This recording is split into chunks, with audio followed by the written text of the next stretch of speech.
Good morning. Like we said, I'm Jazz. I'll be discussing our efforts to predict the risks to non-native tree species in the UK from native pests and pathogens. As I'm sure many of you already know, introducing non-native trees is expected to be one of the ways that we're going to strengthen our forestry sector going forwards. Non-natives can provide a range of benefits, such as higher productivity, higher value timber, greater resilience in the face of a changing climate. However, these benefits are not without some level of uncertainty that they bring. So the risk here is exemplified in this cautionary tale from Sweden. They embarked on widespread planting of lodgepole pine in regions in which a local fungal pathogen responsible for bronchiostid disease was found to be hosted by the lodgepole pine quite damagingly in a way that the local Scots pine populations were not similarly affected.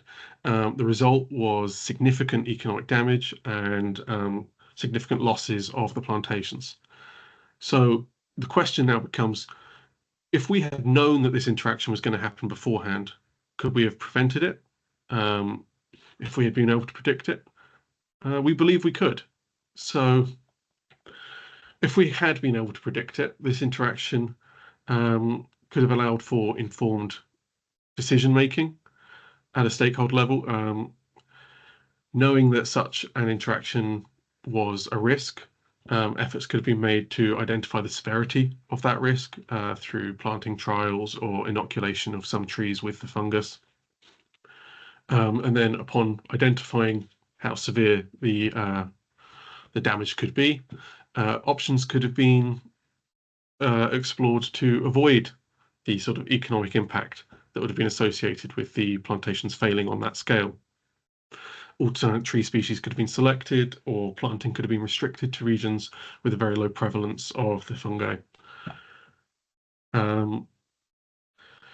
So the aim of this project was quite simply to find a way to make such predictions a reality, so that we can hopefully prevent this happening here in the UK and sort of anywhere else in the future.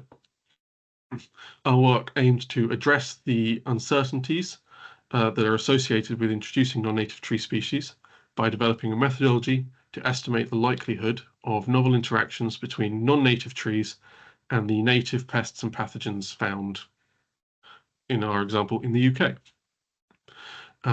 We then sought to demonstrate how these predictions could be used to identify the interactions that are most likely and therefore probably warrant the most further investigation, with the hope being that this methodology could then be used as part of a greater decision support framework for stakeholders.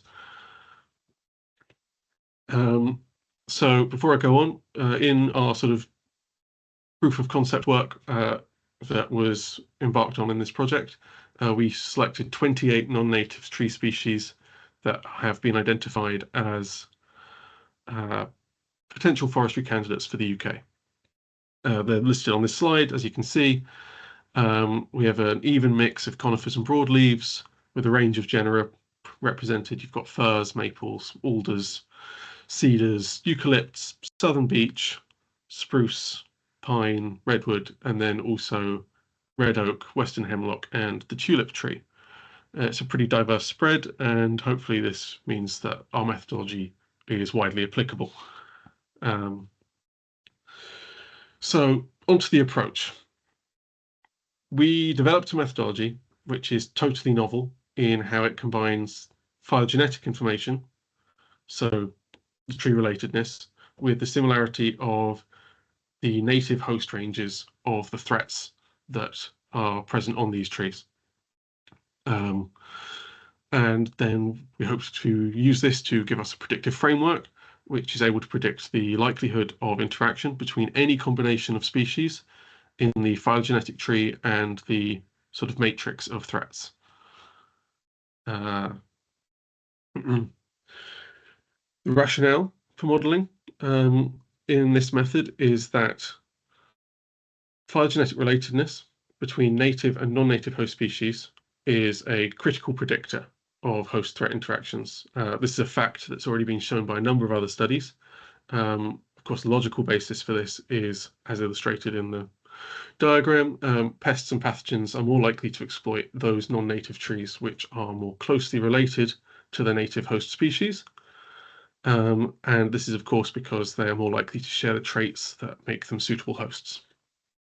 An example of this is, of course, the emerald ash borer affects a wide range of ash trees, from white ash, green ash, black ash, blue ash, despite the fact that these are closely related tree species, but not necessarily found geographically in the same areas.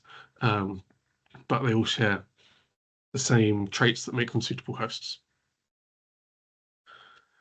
Now, the other part of the approach, of course, is the sort of host range similarity. And the rationale for using this data in our models is that threats with similar host ranges are likely to have similar host ranges among novel hosts.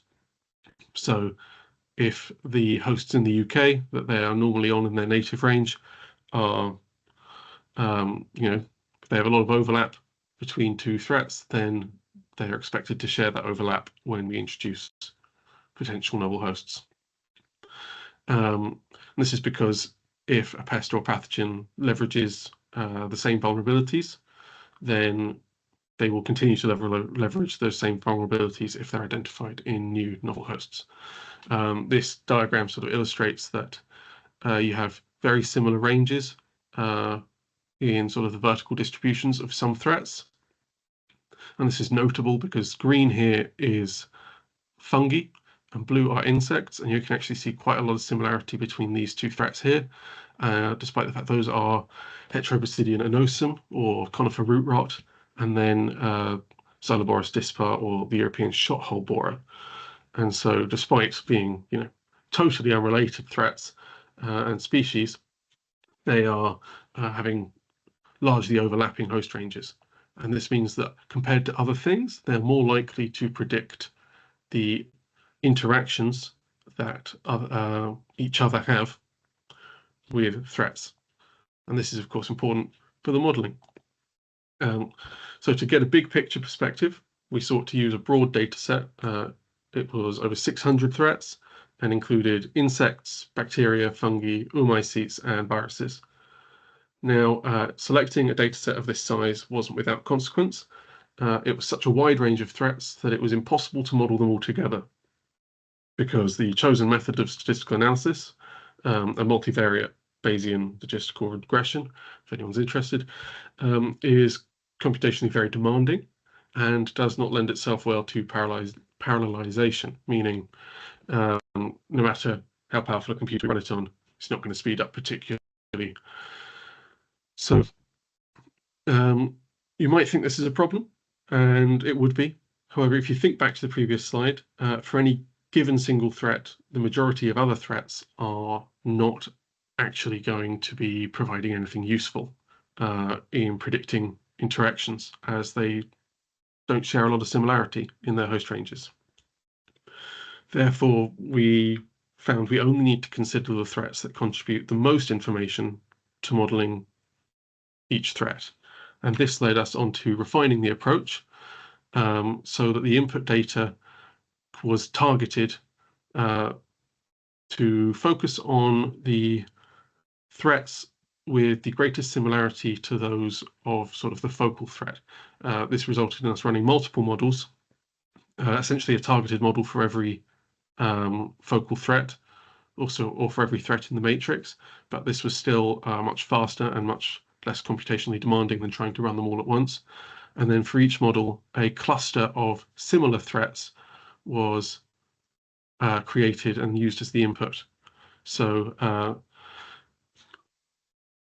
that meant that based on the statistical similarity of the host ranges of very disparate threats, and while removing redundancy, we were able to create small groups of threats that provided significant predictive power, and essentially just removed all of that bloat that comes with including data which doesn't contribute to the modeling. And so now the question is, Did our refined approach make good predictions? Yes, we think so. We performed validation tests by withholding a number of known interactions. This is for non-native trees that we already had some knowledge of interactions with pests and pathogens found in the UK. We excluded those from the input dataset and then validated the likelihood of those predictions against the fact that we already knew that they were likely. And we were pleased to see that the model correctly assigned notably higher probabilities to the withheld known interactions and did so in a statistically significant way. On the slide, here we have a figure of a survival function plot. This shows how many interactions for the withheld known and the other unknown interactions remain above various cutoff thresholds of likelihood. What it visually illustrates is the model's ability to differentiate between the known and unknown interactions, and how at a much larger proportion of those known interactions that we were using for validation remain at the higher likelihoods as the threshold increases. So as the threshold goes up, we've still got a lot of these known interactions, whereas the unknown interactions have dropped off significantly. This suggests that we are very accurately predicting that known interactions are more likely, while not including the vast majority of other interactions, which, because this is a matrix of all possible interactions of threats and hosts, most interactions are not going to happen and are very unlikely.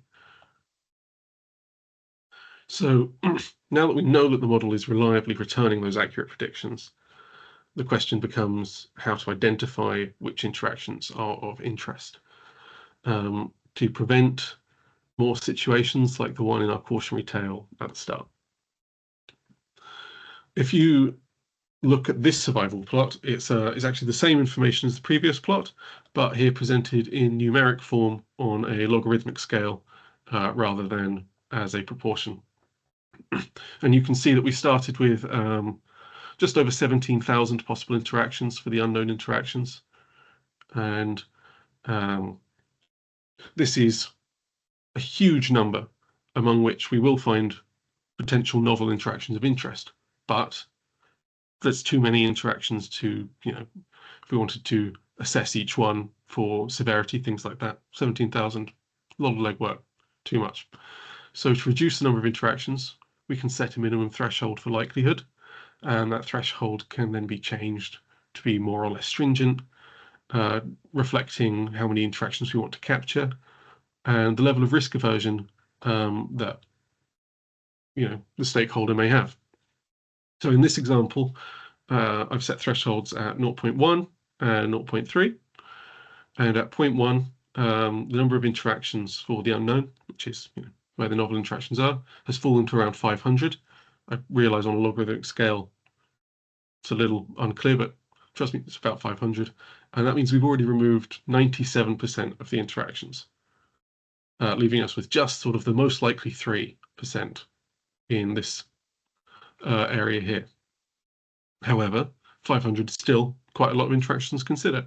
So if we were to be a little bit more stringent and select threats that exceeded the threshold likelihood, or interactions that exceeded the threshold likelihood of 0.3, we're left with only 50 interactions, the 50 most likely interactions.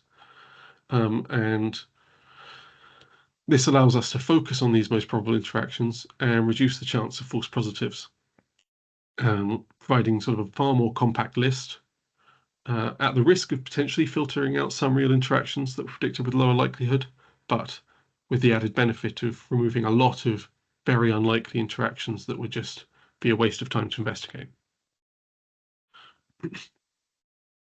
So, using sort of the aforementioned